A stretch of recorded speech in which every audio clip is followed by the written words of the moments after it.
Something new again. Just that, oh, it's gone. There's no power. There's no power. It just, I was literally driving down the road and it felt like something hit me from behind. And then this came on the dashboard. So I turned the engine off, I turned it back on, and it's driving like normal, but it still has the check system light on. And it's gone off. Now I drove it all the way home, about 30 kilometers home, and I turned the engine off, turned it back on, and now it's fine. There's nothing wrong with it.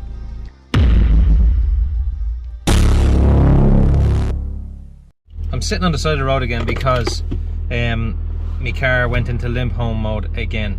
This is the third, maybe fourth time, this is the third time this has happened. I'm just driving like normal, just cruising along, and for some reason check system comes up, engine management light comes on, and the little eye in the circle, I'll show you now, and then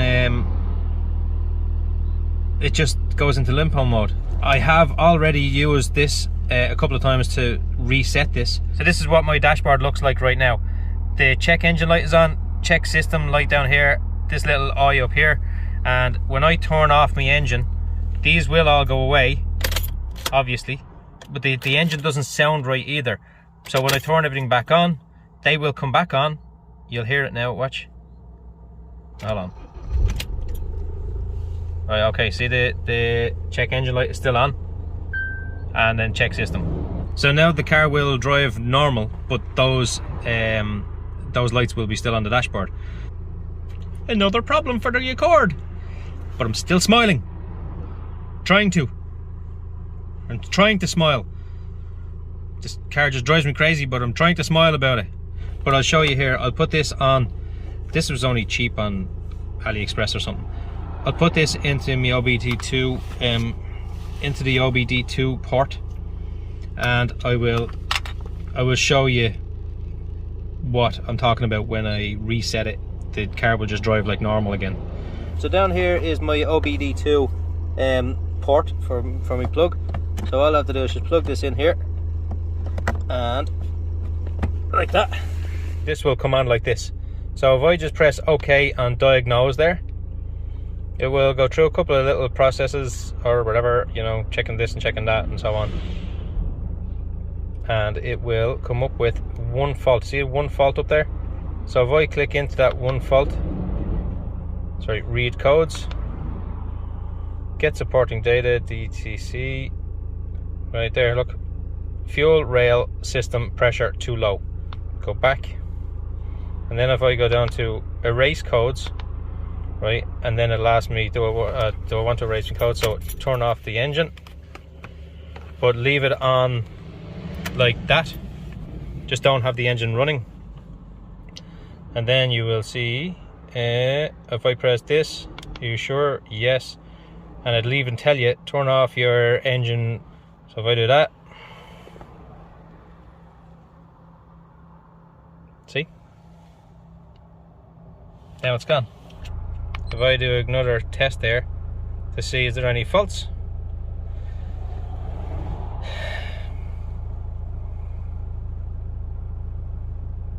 see, 0 faults. So low fuel pressure could mean a couple of different things. It can either mean that the fuel pressure regulator is not working. There could be a problem with the injector. There could be a problem with the fuel pump.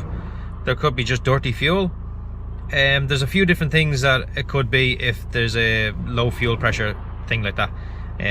Most likely it's like a clogged line or a clogged, you know, regulator or something like that. Like the fuel pressure regulator is dirty. There's a few different things anyway, but I don't know exactly what it is because I am not a mechanic. I can only just speculate what it might be. So it's one of those things, I'm assuming, because it has to do with the fuel system. I'm assuming it's just a fuel filter or something like that, but I did do I got a service done there recently, so that should have been changed unless the car didn't change it. Now I will insert a picture here from the owner's manual. I done this reset with the owner's manual, and it didn't work, where you have to turn the car off, turn it back on for 30 seconds, sorry, every 30 seconds turn it on and off and so on for 3 or 4 times.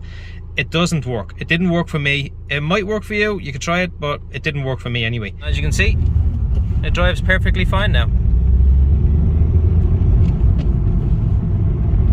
Not a bother. Okay, since the start of that video there, that was 2 months ago. That was the 12th of May I filmed that in.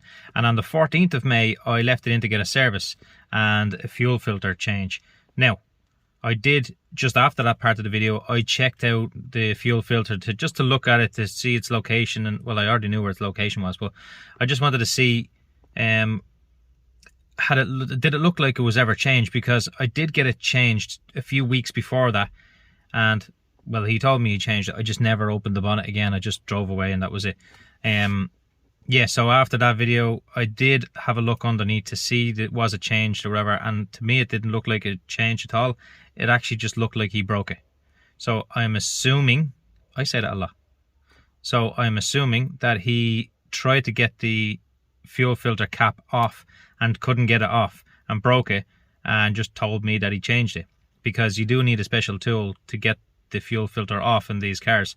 Now, he probably did get it off and did change it, but I just don't believe that he did, because when I left it in to get a service 2 days after that video, on the 14th of May, I said it to that mechanic, different mechanic. I'm trying to find a decent mechanic around here. It's ridiculous. Like, one of them is getting sick and one of them closed down. It's just, anyway.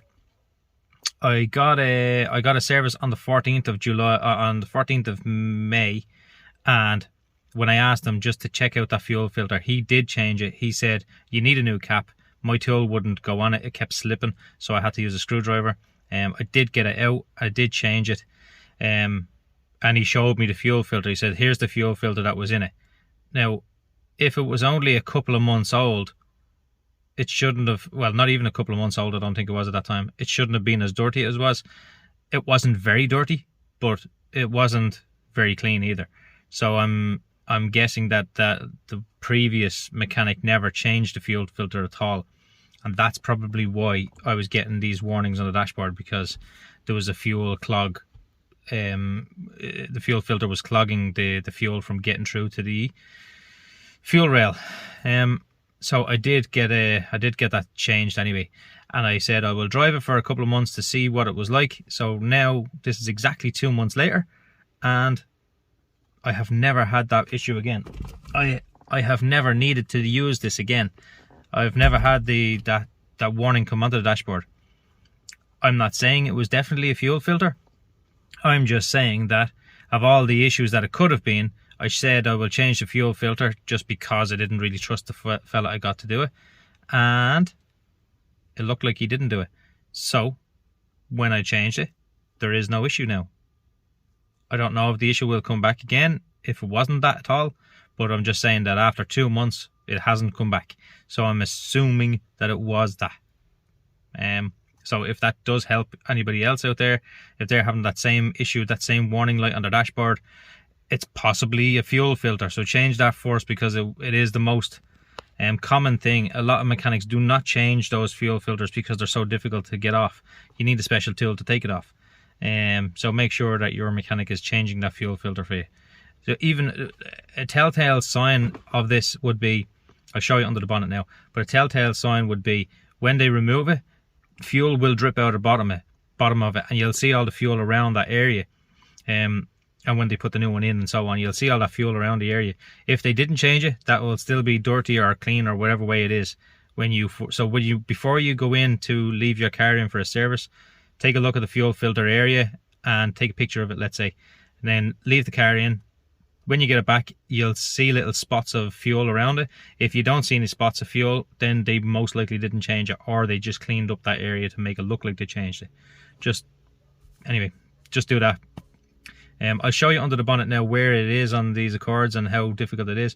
It's not too difficult on this car, but on the likes of the Honda Civics and stuff, they are much more difficult to get out than on the Accord. But you still do need that tool. It makes life a lot easier if you do have that tool. So yeah, normally I would change things, like I'll do a service myself and I'll change things like that myself, but I'm really low on time. I do not have a lot of time to do these type of things at all, so that's why I just leave it into other people. I'd much rather somebody else have the heartache of doing it, but then they don't do it and they charge you for doing it, and then yeah, maybe I should have done it myself. If you're looking under your bonnet, it's just under here, underneath your fuse box here. You'll see it there. Now that is the fuel filter, and if you look at it, you'll see that all around, I can't really put my finger in here as well, but all around that area there, you'll see that it's broken. See, there's meant to be little ridges all the way around like that, and it looks like they broke it all right. The light on here so you can see it properly. So yeah, you can see those ridges there, and this side they're all broken. You can see it,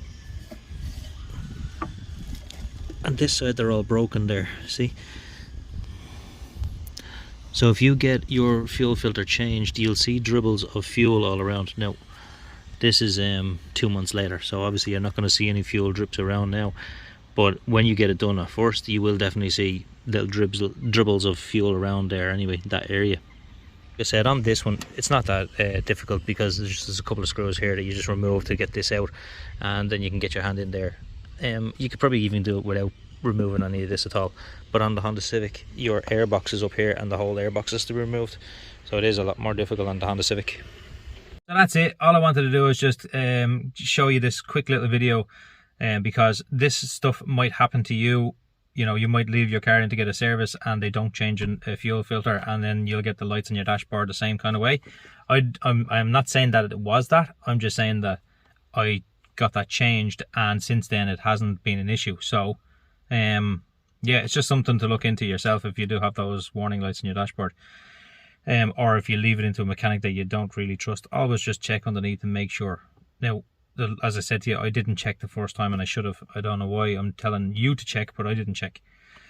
But yeah, anyway, thanks very much for watching, everybody. Thank you very much for all your subscribers, yeah, them, and thanks for thumbs, and thanks for comments and all of that stuff. Yeah, thanks, bye. This ain't over.